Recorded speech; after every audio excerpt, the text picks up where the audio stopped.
नाम का एक राक्षस था, वह भी श्री हनुमान के रास्ते में जब बाधा पैदा करने गया तो उसने भी अपना रूप साधु का बना लिया, लेकिन हनुमान जी तो उस रूप को पहचान लिए थे।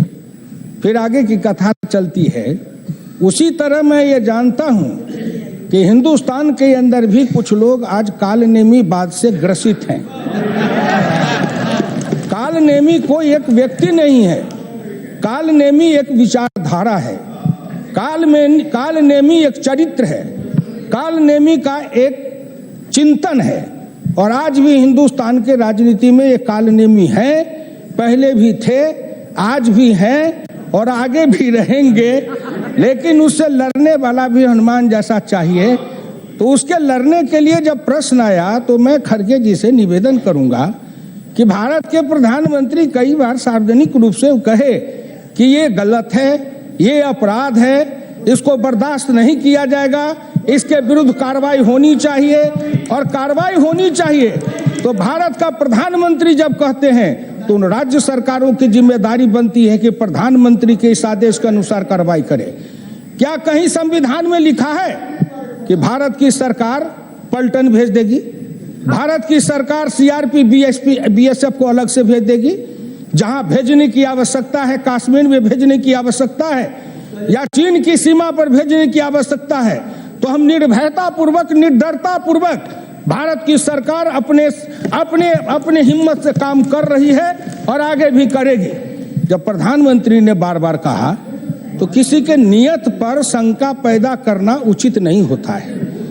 हमारे गुरु डॉक्टर लोहिया हमेशा कहा करते थे, तुम नीतियों की आलोचना करो, उनके विचारों की आलोचना करो, लेकिन किसी की नियत पर शंका मत करो। यह बहुत खराब बात है। हमारी नियत पर आप शंका करते हैं। हम बार बार कह रहे हैं, घोषणा कर रहे हैं, लेकिन मैं कहता हूं, आप बोलने दीजिए मुझको, मैं कहता, आप शांति रहिए। मैं कहता हूं इस बात को इसलिए कि आज हिंदुस्तान के करोड़ों लोग इस गंभीर समस्या पर टीवी पर सुन रहे होंगे। अनुराग ठाकुर क्या हो रही है? अरे भाई बोलने दो, क्यों बोल रहे हो? आज हिंदुस्तान के करोड़ों लोग इस टीवी पर सुन रहे होंगे, इस पर वो ध्यान लगा के सुन रहे होंगे।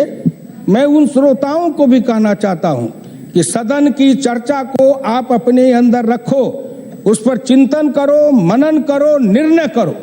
आज हिंदुस्तान में मैं भी कह सकता हूं, मेरी सीधी जानकारी है, 58 वर्ष के राजनीति के इस जिंदगी में मैंने ऐसे बहुत कालनेमी बात को देखा है। और आज भी मैं कहता हूं कि वे छद्मवेशी लोग हैं जो कालनेमी बन के किसी दूसरे नाम पर सरकार को बदनाम करने के लिए योजनाबद्ध तरीके से इस तरह का आतंकवादी कार्यक्रम चला रहे हैं जिससे सरकार की छवि को बर्बाद किया जाए। ऐसे कालनेमी को पकड़ने की आवश्यकता है। कौन है वो? खोजने की आवश्यकता है। इसलिए मैं विनम्र प्रार्थना करता हूं। मैं आपको तो नहीं कह रहा हूं कालनेमी। आप क्यों नाराज हो रहे हैं? आपको तो नहीं कह रहा हूं ना। मैं किसी पर यहां सदन में किसी दल पर, किसी पार्टी पर आरोप नहीं लगा रहा हूं। भीड़ की बात आप करते हो। मैं फिर पूछना चाहता हूं अध्यक्ष महोदय, कश्मीर में एक डीएसपी अफसर किसी समारोह के कार्यक्रम में जाता है, भीड़ आती है, पकड़ के घसीट के उनकी हत्या कर देती है। क्या वो भीड़ की हत्या नहीं है? कश्मीर में जब हमारे पलटन वहां पर सीमा की सुरक्षा में लगे हैं, आतंकवादी से लड़ रहे हैं, उस समय उस हमारे पलटन पर भीड़ बना करके पथराव करते हैं, उनको अपने राष्ट्र भक्ति के काम में अवरोध पैदा करते हैं, आतंकवादियों से लड़ने में रोक रहे हैं। और फिर इसी देश में एक आध नेता भी होते हैं जो उस पत्थरबाजों को कहते हैं कि वो अपने अधिकार के लिए लड़ रहा है। ये देश के सभी लोग इसको सुनते हैं और समझते हैं। इसलिए मैं विनम्र प्रार्थना कर रहा हूं कि देश के नौजवानों, आई एम टेकिंग, समझो। ध्यान में। मैं फिर एक बार आपसे प्रार्थना करूंगा, आज की लड़ाई नहीं है, मैं आपसे प्रार्थना करके बहुत दिन की एक घटना और डॉक्टर लोहिया की वाणी को सुना देना चाहता हूं।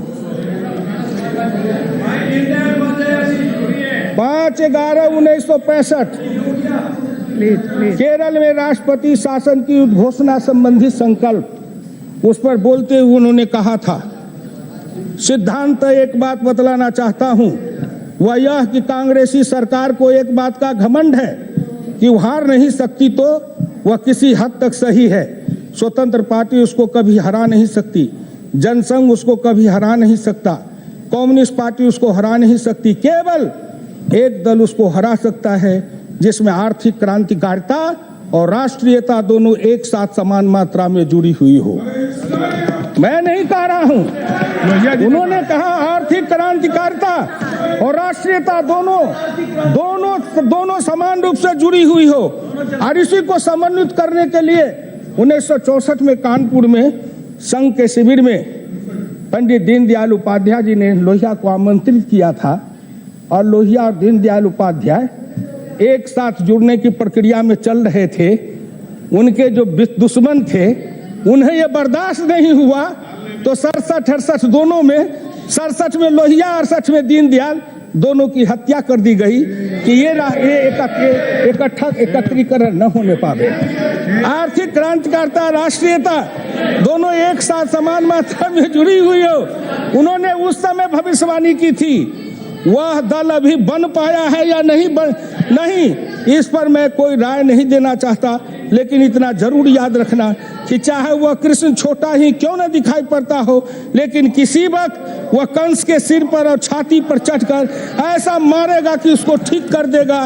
यह काम आर्थिक क्रांतिकारिता और राष्ट्रीयता की जुड़ाव वाली पार्टी ही कर सकती है। मैं कहना चाहता हूं इसी संदर्भ में, श्री नरेंद्र मोदी भारत के प्रधानमंत्री बने हैं, राष्ट्रीयता की भावना से वो ओतप्रोत हैं, लेकिन आर्थिक क्रांतिकारी आर्थिक कदमों को उठा रहे हैं। जो लोग जानने वाले हैं वो समझ गए हैं कि अगर राष्ट्रीयता और आर्थिक क्रांतिकारिता दोनों एक साथ चलेगी तो दोनों चक्की में वे कालनेमी जितने हैं ऐसे पिस जाएंगे कि उनके वंश में कोई नहीं रहने वाला रहेगा। इसलिए मैं आपसे प्रार्थना करना चाहता हूं कि ये कहां से कहां, कहीं पर निगाहें कहीं पर निशाना, मन में है कुछ, बात करते हैं कुछ। क्या आज हुआ है? यह शब्द मुझे बड़ा खराब लगता है। जब राज्यसभा में बहस हो रही थी तो मैंने पूछा किस पर बहस है, तो कहा मॉब लिंचिंग। तो भूपेंद्र यादव जी से हमने पूछा कि ये लिंचिंग फिंचिंग क्या होता है, तो उन्होंने मुझे बताया कि भीड़ के द्वारा उपद्रव, भीड़ के द्वारा उपद्रव। मैंने जैसे कश्मीर की बात बताई, मैं ये नहीं कहता आरोप लगाता, लेकिन मैं जानना चाहता हूं कि अगर केरल दो विचार की लड़ाई है, भारतीय चिंतन में वैचारिक द्वंद्व को महत्व दिया गया है। विचार करो, सत्संग करो, बहस करो, आपस में समन्वय बनाओ, सहमति बनाओ, सद्गति बनाओ, यही तो हमारी धारा रही है। हम इससे कहां विमुख होते हैं? और आप जिस बात की चर्चा करते हैं उस बात से आगे आइए। जिसकी चर्चा आपने कहा ट्रेन में जुनैद को मार दिया, बार बार आ रहा है कि सीट के लिए झगड़ा हुआ था और आप उसको जोड़ रहे थे, इस कारण से मार दिया। बातें सामने आई, झगड़ा हुआ सीट के लिए, दो आदमी आपस में लड़ गए, दो आदमी में मारामारी कर दिए और उसको उठा करके आप बात ला रहे हो कि हिंदू मुसलमान का झगड़ा है। हिंदू मुसलमान के झगड़ा को मत बनाओ। मैं फिर कहना चाहता हूं, केरल में अगर संघ के विचारक अपने विचार का प्रचार करते हैं, प्रचारक जाते हैं, उन प्रचारकों की हत्या होती है। क्यों होती है? किस कारण से? एक बात याद रखो कि भारतीय संस्कृति में हम इसको मानते हैं, एक नहीं अनेक। हम उस विचार के राही हैं, हम उस शाश्वत सनातन राह के राही हैं कि हम विचार को लेके चले हैं। आप मेरे सिर काटते चलोगे, मेरी हत्या करते चलोगे, लेकिन हम उस राह के राही हैं कि एक न एक दिन हम एक में से अनेक बनते जाएंगे और कभी न कभी हम अपने मंजिल तक जाएंगे। आप हमारी हत्या कर रहे हो, क्या वो मॉब लिंचिंग नहीं है? उसके लिए आपके आंख में आंसू नहीं है? क्या वो मरने वाला मानव नहीं है? क्या केरल में जो मारे जाते हैं वो इंसान नहीं है? क्या वो हिंदू या मुसलमान हो के खाते में नहीं डाले जा सकते? इसीलिए ना, लेकिन इंसान इंसान होता है। किसी भी दल के चिंतन को बर्दाश्त करने की क्षमता, जिसमें सहनशीलता नहीं है, जिसमें बर्दाश्त करने की क्षमता नहीं है, वो हिंसा का सहारा लेता है। अध्यक्ष महोदय, एक राजनीतिक पार्टी के नेता, बड़े नेता, मैं नाम नहीं लूंगा, उनका अखबार में बयान आया, टीवी में, मुझे सेंट्रल हॉल में साथी लोग बता रहे थे कि ऐसा आया है कि वो झारखंड में कहते हैं कि ये जो नक्सलाइट है, उस नक्सलाइट को अमुक पार्टी को वोट देना चाहिए और समर्थन करना चाहिए। क्या ये मॉब लिंचिंग को उसका आवाज देना नहीं है? इससे बड़ा मॉब लिंचिंग क्या हो सकता है?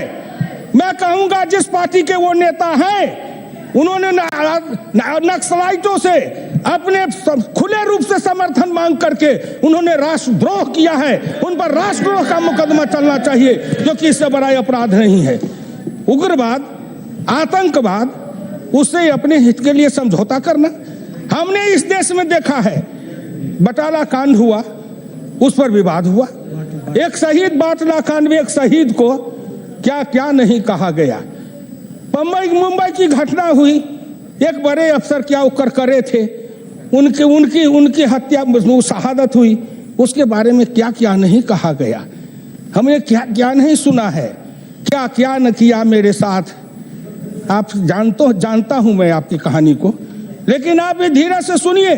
ये अत्याचार आज है, सामाजिक अत्याचार, राजनीतिक अत्याचार, आर्थिक अत्याचार, धार्मिक अत्याचार, सांस्कृतिक अत्याचार, इस हिंदुस्तान में जो होते रहे, मैं बताता हूं, मैं अपने क्षेत्र की घटना बताता हूं, और मैं इस सदन से प्रार्थना करता हूं कि सदन के किसी वरिष्ठ संसद सदस्य की अध्यक्षता में संसद की कमेटी बने और मैं